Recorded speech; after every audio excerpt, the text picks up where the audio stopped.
JB here. Hope everyone's doing outstanding. Wednesday, September 3rd, 9:08 a.m. Apologize, a little late again today. Gonna try and get it early tomorrow. But talk really quick about the market. Some names I'm looking at go from there. S&P futures in the green, NASDAQ up about 0.75%. A far cry from yesterday's open.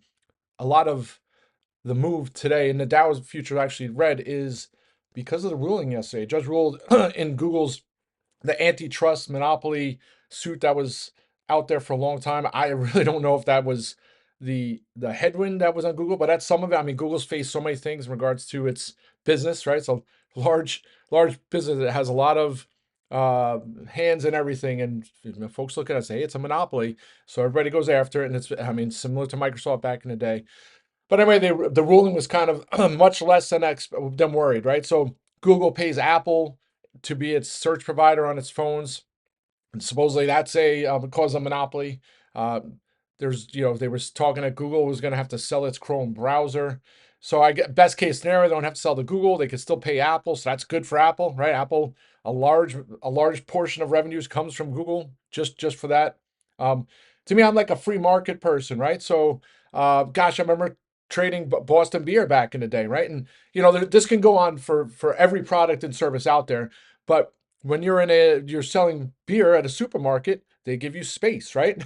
So Boston Beer would get a very small space. Budweiser would get a huge space, and a lot of that's because it's paid, right? They however it is, however the company, the supermarket, wherever it's sold gets paid, the distributor, whether they give them free cups, free glass cups to give to customers or whatever, it is they give them larger shelf space. And when you have larger shelf space and you have a consumer walking by the shelf space, what do? They're probably going to see the one that has the most shelf space probably has a higher probability of getting purchased unless that was a destination item. So I'm not the best apples to apples comparison here, but it's the same with Google and Apple. If Google's search engine is not good enough, then use another one, right? And the fact that they want to pay Apple, so be it. If that's how they want to spend their money, it's not forcing 100%, right? If you don't like what's coming up on an Apple search engine, then download an app. Just, there's other ways. I'm not saying, things shouldn't be looked at that are forcing other competitors out of it. But to me, I like if you make the best product, you should be rewarded for it.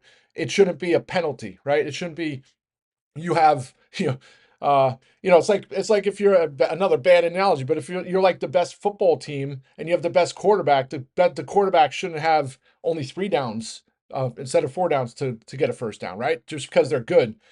Bad analogies, but that's kind of how I look at some of these things. So it just drives me nuts sometimes when regulatory authorities want to get involved in trying curtailing someone being good at what they do. It takes away the reward element, right? I mean, just like with options, there's a risk and a reward. There's a lot of risk trying to be good at what you do, and you should be able to reap the rewards. Rants for other days. But anyway, so Google, Apple rallying, you can see the Nasdaq's higher. I'm still kind of like in cautious modes, right? So, the amount of stock trading over their 50-day moving average is creeping a little lower. I mean, it's done that plenty of times.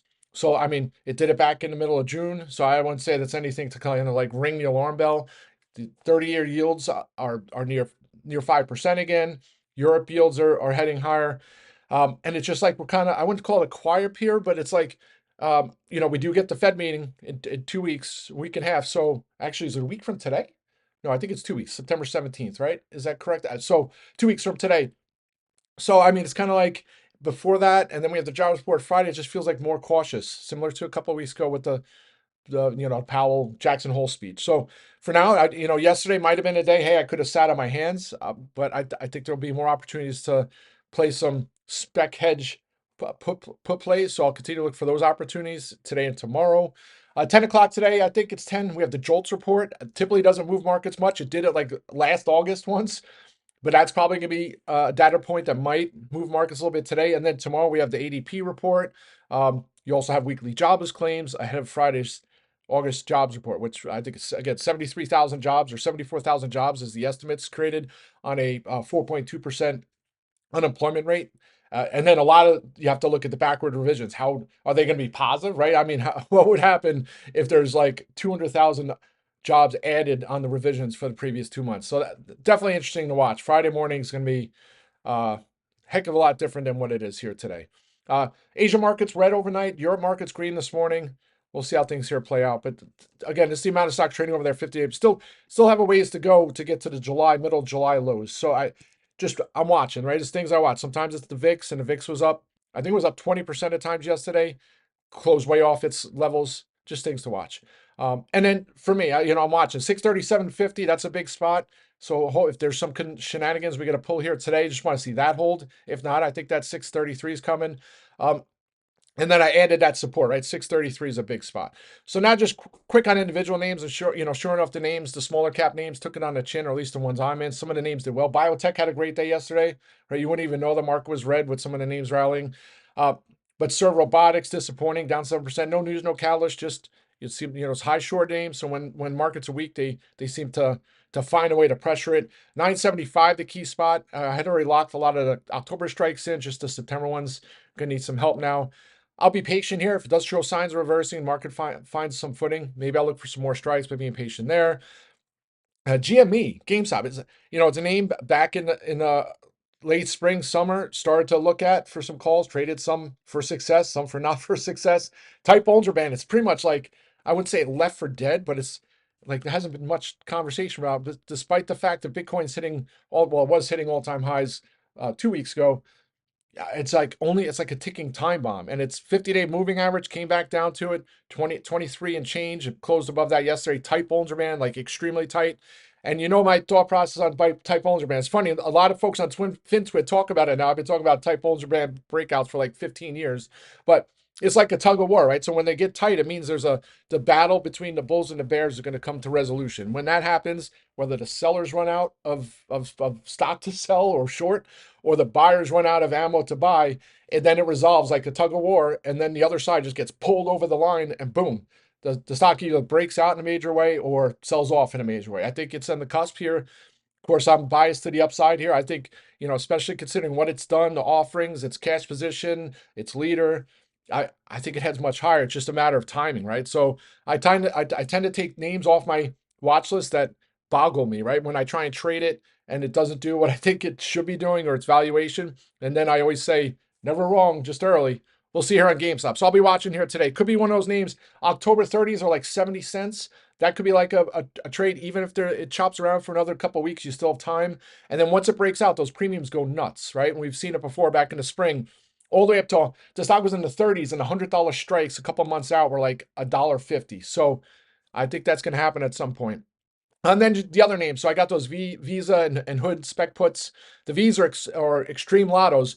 But when I say extreme, a 2 or 3% move, and those are going to be up a couple 100%. The implied move on Visa is minuscule. Right at its 50-day moving average, 347 and change. We'll have to see how today plays out here, but I think it trades lower. 646, like 346 or so. If it gets there, I might look for some more spec puts there. Same with Hood. Hood closed under its 50-day moving average. Hasn't done that. I don't have the chart. It's got to be back since April.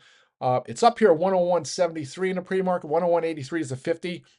Still think at some point, especially if the market finds some weakness or continued weakness, I shouldn't say finds, because it found it yesterday, could be an opportunity.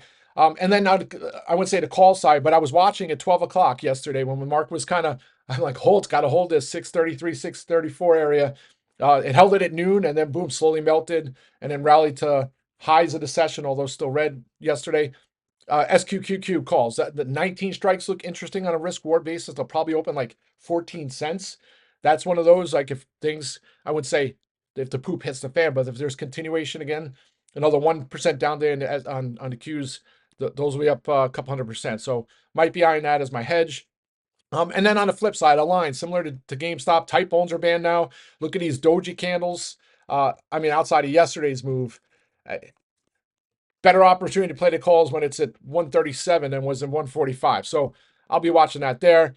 Pool disappointing, like the other names. Finally under its 50-day moving average. We'll see. It's going to probably need an analyst upgrade or some kind of catalyst to really get going. I'm trying to think of some of the other names here. Earnings after close, I think Salesforce. Yes, this morning, yesterday was Zscaler. That actually spiked all the way to the 300s after hours. It's sitting here pretty much flat as a pancake. I don't know if it's going to have one of those bounces. Now, ironically enough, take a look at Ulta yesterday. Huge reversal on Friday, and then boom, a big bounce on Monday on an upgrade. So impressive stuff. Another name, Deck. Right, here's another name, Deckers. It's similar to MDB. Deck had great earnings. The stock gapped up into the 120s and then sold off all the way back to 100, and then it's been on a kind of nonstop slow melt to the upside, closed at 123 yesterday. This could be one of those names to watch for its next earnings, right? Because if you if MDB is any example, it's like one of those names that got, it's like, okay, great, you had great earnings. The first one is like, okay, show me again. And then once it shows me again, the stock goes bonkers. That could be one to set up into the fall earnings. So that's one I'll be watching. That's Deck. And then on the flip side, we have Lulu reports tomorrow after the close. I was mentioning what I don't know if I did on my rant. It just kind of reminds me of like Under Armour story, right? Like maybe that was it in regards to it being a cult name. And I'm not saying it doesn't still have its brand allure, I guess you would call it, but maybe it's valuation. That's kind of like peak valuation in regards to its multiple. So I'll probably be staying away from that one. Maybe they'll prove me wrong. But it's, to me, it's not worth trading. Even spec calls. And, yesterday the 270s were insanely expensive. Yeah, you go up to the 260s. So you're pretty much 15% out of the money. Those are 60 cents, 59 by 64. So that's kind of like tough to wrap my head around on a stock, unless you try and premium build and it rallies to 210 today. And then those 260s, maybe they're $1.10. I don't know if I like that risk. Anyway, let's have a great day. I'll be back on audio later. Rock and roll.